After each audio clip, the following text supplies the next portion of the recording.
തിരുക്കരത്താൽ വഹിച്ചു എന്നെ തിരുഹിതം പോ നാടത്തേണാമേ കുശവൻ കയ്യിൽ കളിമണ്ണു ഞാൻ അനുദിനം നീ പണിയണമേ കുശവൻ കയ്യിൽ കളിമണ്ണു ഞാൻ അനുദിനം നീ പണിയണമേ. സ്തോത്രം. വിശുദ്ധ വേദഭാഗം 121 സങ്കീർത്തനം 3 തിരുവചനം. നിന്റെ കാൽ വഴുതുവാൻ അവൻ സമ്മതിക്കയില്ല, നിന്നെ കാക്കുന്നവൻ മയങ്ങുകയുമില്ല. ഹല്ലേലൂയ. ദൈവം നമ്മുടെ കാലുകളെ സൂക്ഷിക്കുന്നു എന്നതിനെ കുറിച്ചാണ് ദൈവവചനത്തിലൂടെ കേൾക്കുവാനായി ഇടയായത്. ഹല്ലേലൂയ. നാം എത്ര ഭാഗ്യശാലികളാണ്, ഒരു ദൈവത്തിന്റെ പൈതൽ എത്ര ഭാഗ്യശാലിയാണ് എന്നതിനെ കുറിച്ചാണ് ഇവിടെ കേൾക്കുവാൻ ഇടയായത്. പുരാതനമായ പാറമേൽ സ്ഥിരമായിരിക്കുന്ന നമ്മുടെ പാദങ്ങൾ വഴുതുവാൻ അഥവാ ഇടറുവാൻ ദൈവം ഒരിക്കലും നമ്മെ അനുവദിക്കയില്ല എന്ന് ദൈവത്തിന്റെ വാഗ്ദത്തമാണ്. ദൈവം നമുക്ക് വാഗ്ദത്തം ചെയ്തിരിക്കുന്നു എന്ന് 40 സങ്കീർത്തനം 2 തിരുവചനത്തിൽ കാണുന്നു.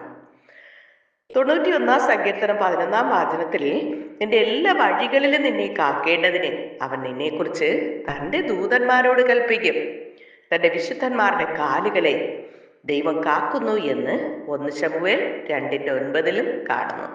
വിശുദ്ധ ദൂതന്മാർ നമ്മുടെ കല്ലിൽ തട്ടാതെ വണ്ണം നമ്മെ തങ്ങളുടെ ശക്തിയേറിയ കരങ്ങളിൽ താങ്ങുന്നു. മാത്രമല്ല, ദൈവം തന്നെ ഉറങ്ങാതെ നമ്മുടെ കാലുകളെ രാവും പകലും സൂക്ഷിക്കുന്നു.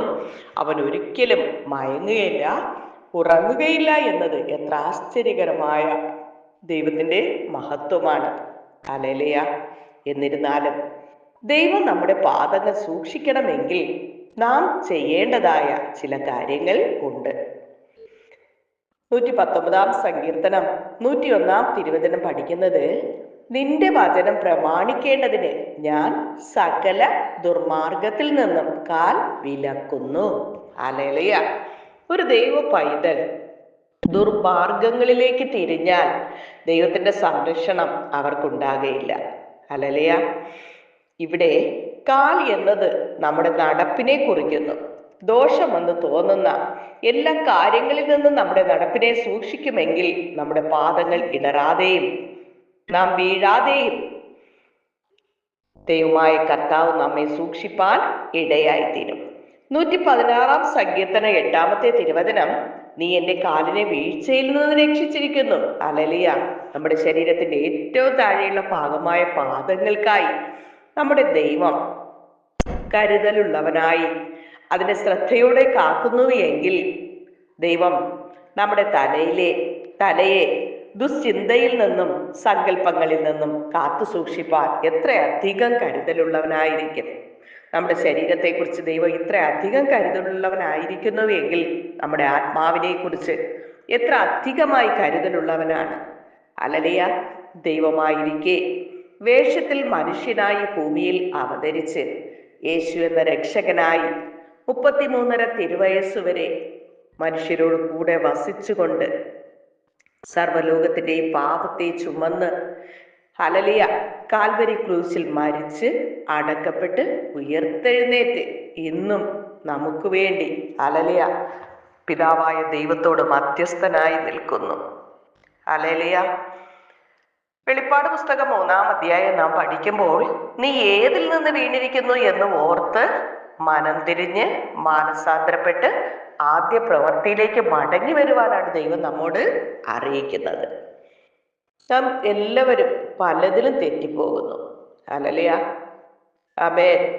എന്നാൽ നാം തെറ്റായ ഒരു വാക്കാണ് പറഞ്ഞാൽ നമ്മുടെ ഹൃദയത്തിലത് കുത്തുകൊള്ളുകയും നാം ചെയ്യുന്നത് തെറ്റാണ് എന്നൊരു ബോധം പരിശുദ്ധാത്മാവിനാൽ നിയന്ത്രിച്ച് നടത്തപ്പെടുന്ന വ്യക്തിയുടെ ഹൃദയത്തിൽ ഉടനെ ഉണ്ടാകുന്നു.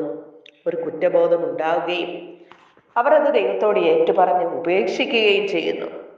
യേശുവിന്റെ രക്തം സകല പാപവും പോക്കി നമ്മെ ശുദ്ധീകരിക്കുന്നു എന്ന് ദൈവത്തിന്റെ വചനത്തിലൂടെ കാണുവാനായി കഴിയുന്നു. പ്രിയരെ, മനുഷ്യർക്ക് അല്പകാലം മാത്രമേ ഈ ഭൂമിയിൽ വാസമുള്ളൂ. എന്നാൽ ദൈവം തന്ന ഈ ജീവിതം ഈ ഭൂമിയിൽ അവസാനിച്ച് ദൈവം വിളിക്കുമ്പോൾ തന്ന ആത്മാവ് തന്ന ദൈവത്തിലേക്ക് മടങ്ങിപ്പോകേണ്ടത് ആവശ്യമാണ്. നാം ഇന്ന് സൂക്ഷിച്ചു കൊണ്ട് നടക്കുന്നതായ നമ്മുടെ ശരീരം പോലും നമുക്ക് സ്വന്തമെന്ന് പറയുവാനോ നമ്മുടെ കൂടെ വരുവാനോ കഴിയുകയില്ല. ഈ മണ്ണായ ശരീരം ഈ മണ്ണിൽ നിന്ന് എടുത്തത് ഈ മണ്ണിൽ തന്നെ ഉപേക്ഷിച്ചിട്ട് ആത്മാവ് തന്ന ദൈവത്തിങ്കിലേക്ക് മടങ്ങിപ്പോകുന്നു. ഹല്ലേലൂയ. നിത്യസൗഭാഗ്യമായ സ്വർഗരാജ്യത്തിൽ യേശുവിനോട് കൂടെ ഈ ആത്മാവ് വസിക്കണം എങ്കിൽ മനുഷ്യർ ഭൂമിയിലായിരിക്കുമ്പോൾ അവരവർ തന്നെ അവരവരുടെ പാപങ്ങൾ യേശുവിനോട് ഏറ്റുപറഞ്ഞുപേക്ഷിച്ച് യേശുവിനെ രക്ഷകനും കർത്താവും നാഥനുമായി ഹൃദയത്തിൽ സ്വീകരിക്കേണ്ടത് ആവശ്യമാണ്. പാപിയുടെ പ്രാർത്ഥന ദൈവം കേൾക്കുന്നില്ല എന്നും നീതിമാനായിരുന്ന് ദൈവ ഇഷ്ടം ചെയ്യുന്നവന്റെ പ്രാർത്ഥന കേൾക്കുന്നു എന്നും ദൈവവചനത്തിലൂടെ നമുക്ക് കാണുവാനായി കഴിയുന്നു. ഹല്ലേലൂയ. ആമേൻ.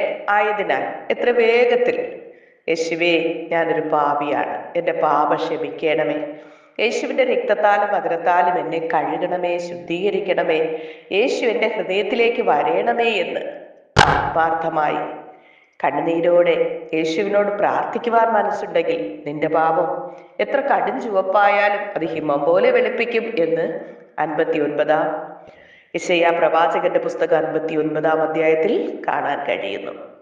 അതുകൊണ്ട് മനുഷ്യർ ജീവിച്ചിരിക്കുമ്പോൾ അവരവർ യേശുവിനോട് പാപങ്ങൾ ഏറ്റുപറഞ്ഞുപേക്ഷിച്ചാൽ നിന്റെ പാപം എത്ര കടും ചുവപ്പായാലും അത് ഹിമം പോലെ വെളുപ്പിക്കും, രക്താംബരം പോലെ ആയാലും അത് പഞ്ഞി പോലെ ആക്കി തീർക്കുമെന്ന് ദൈവത്തിന്റെ വചനം നമ്മെ പഠിപ്പിക്കുന്നുണ്ട്. ഹല്ലേലൂയ.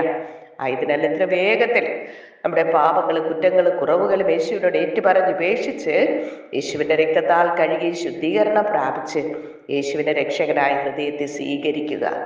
എൻ്റെ പാപത്തിന് വേണ്ടിയാണ് യേശു കാൽവരി കുശി യാഗമായത് എന്നും മരിച്ച് അടക്കപ്പെട്ട് ഉയർത്തെഴുന്നേറ്റുന്ന ദൈവമായി ജീവിക്കുന്നു എന്ന് നിത്യ നരകത്തിൽ നിന്നുള്ള രക്ഷയ്ക്കായി ഹൃദയം കൊണ്ട് വിശ്വസിക്കുകയും വായ് കൊണ്ട് ഏറ്റുപറയുകയും ചെയ്താൽ താങ്കൾ രക്ഷിക്കപ്പെടുവാൻ ഇടയായിത്തീരും. യേശുവിനെ കർത്താവെന്ന് വായ് കൊണ്ട് ഏറ്റുപറയുകയും ദൈവം അവനെ മരിച്ചവർ ഉയർത്തെഴുന്നേൽപ്പിച്ചു എന്ന് ഹൃദയം കൊണ്ട് വിശ്വസിക്കുകയും ചെയ്താൽ രക്ഷിക്കപ്പെടും എന്ന് ദൈവവചനത്തിലൂടെ കാണുന്നു.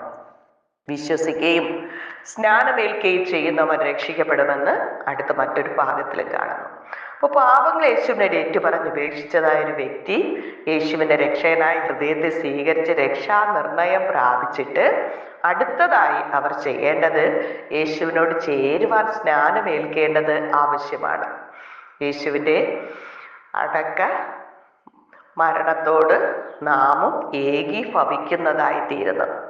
മരണത്തോടും അടക്കത്തോടും ഉയർപ്പിനോടും ഏകീഭവിക്കുന്നതായ ഹല്ലേലൂയ യേശുവിനെ ഹൃദയത്തിൽ നാം സ്വീകരിച്ച ഒരു വ്യക്തി യേശുവിനോട് ചേരുവാനായി സ്നാനപ്പെടേണ്ടത് ആവശ്യമാണ്. ഹല്ലേലൂയ. ആമേൻ. സ്നാനപ്പെട്ടതായ ഒരു വ്യക്തി അടുത്തതായി പരിശുദ്ധാത്മാവ് പ്രാപിക്കേണ്ടതും ആവശ്യമാണ്. അപ്പോസ്തല പ്രവൃത്തികൾ 2-ാം അധ്യായം നാം പഠിക്കുമ്പോൾ 120 പേർ യേശുവിന്റെ ശിഷ്യന്മാർ മാളിക മുറിയിൽ, മർക്കോസ് എന്ന ഒരു ശിഷ്യന്റെ മാളിക മുറിയിൽ 120 പേർ ഒരുമിച്ചിരുന്ന് കാത്തിരുന്ന് പ്രാർത്ഥിച്ചു. യേശു ഉയർത്തെഴുന്നേറ്റപ്പോൾ പറഞ്ഞു, ഞാൻ പോയിട്ട് പരിശുദ്ധാത്മാവെന്ന കാര്യസ്ഥനെ എന്നേക്കും നിങ്ങളോടുകൂടെ ഇരിക്കേണ്ടതിന് സകല സത്യത്തിലും വഴി നടത്തുന്ന പരിശുദ്ധാത്മാവിനെ നിങ്ങളുടെ അടുക്കലേക്ക് അയച്ചു തരും എന്ന്. ഹല്ലേലൂയ. ഈ പരിശുദ്ധാത്മാവിനെ നാം പ്രാപിക്കേണ്ടത് ആവശ്യമാണ്.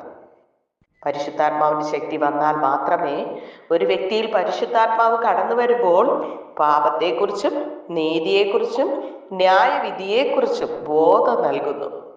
പ്രകാരം ഒരു പാപബോധമുള്ളവരായി തീർന്നാൽ ഹല്ലേലൂയ, പരിശുദ്ധാത്മാവുള്ള ഒരു വ്യക്തിക്ക് മാത്രമേ പാപബോധം ഉണ്ടാകുകയുള്ളൂ. ഹല്ലേലൂയ. യേശുവിനെ രക്ഷകനായി അംഗീകരിച്ച വ്യക്തി അടുത്തതായി യേശുവിനോട് ചേരുവാൻ സ്നാനമേൽക്കണം.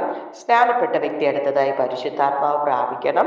പരിശുദ്ധാത്മാവ് പ്രാപിച്ചുകൊണ്ട് ആത്മാവിലും സത്യത്തിലും അന്യഭാഷയിൽ ദൈവത്തെ ആരാധിക്കുന്ന ദൈവജനത്തോട് ചേർന്ന് ഹല്ലേലൂയ ഒരുമിച്ച് ദൈവത്തെ ആരാധിക്കേണ്ടതും ആവശ്യമാണ്. അപ്പം നുറുക്കണം, കൂട്ടായ്മ ആചരിക്കണം, പ്രാർത്ഥിക്കണം. തുടർന്ന് ഹല്ലേലൂയ ദൈവത്തെ ആരാധിച്ച് മുന്നോട്ട് പോയാൽ മാത്രമേ നമുക്ക് നിത്യജീവനിൽ എത്തിച്ചേരുവാൻ കഴിയുകയുള്ളൂ. അങ്ങനെയുള്ളവരുടെ പേരാണ് വെളിപ്പാട് പുസ്തകം 20-ാം അധ്യായം 15-ാം തിരുവചനത്തിൽ പഠിക്കുന്നത് പോലെ ജീവപുസ്തകത്തിൽ പേരെഴുതി കാണാത്ത ഏവനെയും തീപ്പൊയ്കയിൽ തള്ളിയിടുന്നു. യേശുവിനെ രക്ഷകനായി സ്വീകരിച്ചില്ല എന്ന കാരണത്താലാണ് ജനം നിത്യ നരകത്തിലേക്ക് വീഴുന്നത്. രക്ഷകനായ യേശു പറഞ്ഞു, ഞാൻ തന്നെ വഴിയും സത്യവും ജീവനുമാണ്, ഞാൻ മുഖാന്തരമല്ലാതെ ആരും ദൈവരാജ്യത്തിൽ എത്തിച്ചേരുന്നില്ല എന്ന്. അപ്പൊ യേശുവിലൂടെ മാത്രം നിത്യജീവനിൽ കടക്കുവാനായി നമുക്ക് കഴിയുകയുള്ളൂ. അതുകൊണ്ട് നമ്മുടെ ഏത് വിഷയങ്ങൾക്ക് നമുക്ക് ധൈര്യത്തോടെ യേശുവിനോട് പ്രാർത്ഥിക്കാം. നമുക്ക് നിത്യജീവനിൽ കാണുവാൻ കർത്താവായ യേശുവിൽ വിശ്വസിക്കുക, എന്നാൽ നീ നിന്റെ കുടുംബവും രക്ഷ പ്രാപിക്കുന്ന വചനം പോലെ യേശുവിനെ നാഥനായി രക്ഷകനായി കർത്താവായി സ്വീകരിച്ചുകൊണ്ട് യേശുവിൻ്റെ പ്രിയ മക്കളായി ജീവിച്ച നിത്യജീവനിൽ കാണുവാൻ ഞങ്ങളെ സഹായിക്കണമേ എന്ന് നമുക്കൊരുമിച്ച് യേശുവിനോട് പ്രാർത്ഥിക്കാം. സ്നേഹവാനായ നല്ല ദൈവമേ കർത്താവേ, ഒരിക്കൽ കൂടി അങ്ങയുടെ സന്നിധിയിലേക്ക് അടിയങ്ങൾ കടന്നു വരുന്ന കർത്താവേ, ഇന്നയോളം അങ്ങ് ചെയ്ത സകല നന്മകൾക്ക് നന്ദി പറയുന്നോപ്പാ. നന്മയല്ലാതെ ഒന്നും ഞങ്ങളുടെ ജീവിതത്തിൽ ചെയ്യാത്ത കർത്താവിനെ നന്ദിയോട് സ്തുതിക്കുന്നു, സ്തോത്രം ചെയ്യുന്നോപ്പാ. പ്രാർത്ഥനയിൽ പങ്കെടുക്കുന്ന എല്ലാ മക്കളെയും ദൈവം അനുഗ്രഹിക്കണമേ. നീ ഒരു അനുഗ്രഹമായിരിക്കും, നിന്നെ അനുഗ്രഹിക്കുന്നവരെ ഞാൻ അനുഗ്രഹിക്കുമെന്ന് അരുളി ചെയ്ത കർത്താവേ, എല്ലാവരും അനുഗ്രഹമായി തീരുവാൻ ദൈവം സഹായിക്കണം. സകല ജനവും നിത്യജീവനിൽ കണ്ട് സന്തോഷിപ്പാൻ അങ്ങ് സഹായിക്കണം. യേശുവിന് വ്യക്തിയുടെ ഹൃദയത്തിൽ വന്നാൽ ഒന്നാമതായി സന്തോഷവും സൗഖ്യവും സമാധാനം അനുഭവിച്ചറിയുവാൻ കഴിയുന്നല്ലോ കർത്താവ്. പ്രകാരം ഒരു സ്വർഗീയ സമാധാനം അനുഭവിക്കുന്നവരായി തീരുവാൻ അങ്ങ് സഹായിക്കണമേ എന്ന് പ്രാർത്ഥിക്കുന്നപ്പ. സ്വർഗത്തിലെയും ഭൂമിയിലെയും സകല ആത്മീയ അനുഗ്രഹത്താൽ അങ്ങ് നിറയ്ക്കണമേ എന്ന് പ്രാർത്ഥിക്കുന്നപ്പ. എൻ്റെ രാജാവും എൻ്റെ ദൈവവുമായ എൻ്റെ കർത്താവ് വാഴ്ത്തപ്പെടുമാറാകട്ടെ എന്നുള്ള ഹാലലയ ആ പ്രാർത്ഥനയോടുകൂടെ സകല ജനവും കാണപ്പെടുവാൻ ദൈവം സഹായിക്കണം. അനുഗ്രഹിക്കും മാനിക്ക് കൃപയ്ക്കുള്ളിൽ മറച്ചുകൊള്ളും. വിവിധ വിഷയങ്ങളായി പ്രാർത്ഥനയിൽ പങ്കെടുക്കുന്ന പ്രിയപ്പെട്ടവർക്ക് കർത്താവെ വിടുതൽ, ആശ്വാസവും സമാധാനവും നൽകണമപ്പ. സ്വർഗീയ സന്തോഷം അനുഭവിക്കുന്നവരായി തീരുവാൻ അങ്ങ് സഹായിക്കണം. രോഗികളായിരിക്കുന്നവർക്ക് സൗഖ്യം നൽകണമപ്പ. യേശുവിൻ്റെ അടിപ്പിണരുകളാൽ ഞങ്ങൾക്ക് സൗഖ്യം വന്നിരിക്കുന്നു എന്ന വചനം പോലെ സൗഖ്യം ഇടവിൽ പ്രാപിപ്പാൻ അങ്ങ് സഹായിക്കണം. ജീവിതത്തിലെ പാപം കാരണം വന്നുപോയ രോഗമാണെങ്കിലപ്പാ യേശുവിൻ്റെ രക്തത്താലെ കഴുകി ശുദ്ധീകരിച്ച് സകല പാപവും ക്ഷമിച്ച് സൗഖ്യം നൽകണമേ. ഈ രോഗം മരണത്തിനായിട്ടല്ല, ദൈവത്തിന്റെ പ്രവൃത്തി വെളിപ്പെടുവാൻ അത്രേ എന്ന് ദൈവത്തിന്റെ വചനം പഠിപ്പിക്കുന്നത് പോലെ കർത്താവേ, ദൈവനാം മഹത്വപ്പെടുവാനാണ് ഈ രോഗത്തിലൂടെ കടന്നു പോകുന്നത് എങ്കിൽ കർത്താവേ അപ്പാ, ഈ പരീക്ഷാഘട്ടം തരണം ചെയ്യുവാൻ ആവശ്യമായി ദൈവകൃപ അങ്ങ് പകരണപ്പാ. യേശുവിന്റെ പൊരുനാം മഹത്വപ്പെടുവാൻ തക്കവണ്ണം സകലമായി തീരുവാൻ അങ്ങ് സഹായിക്കണം അപ്പാ. അനുഗ്രഹിക്കണമേ, മാനിക്കണം കർത്താവ്.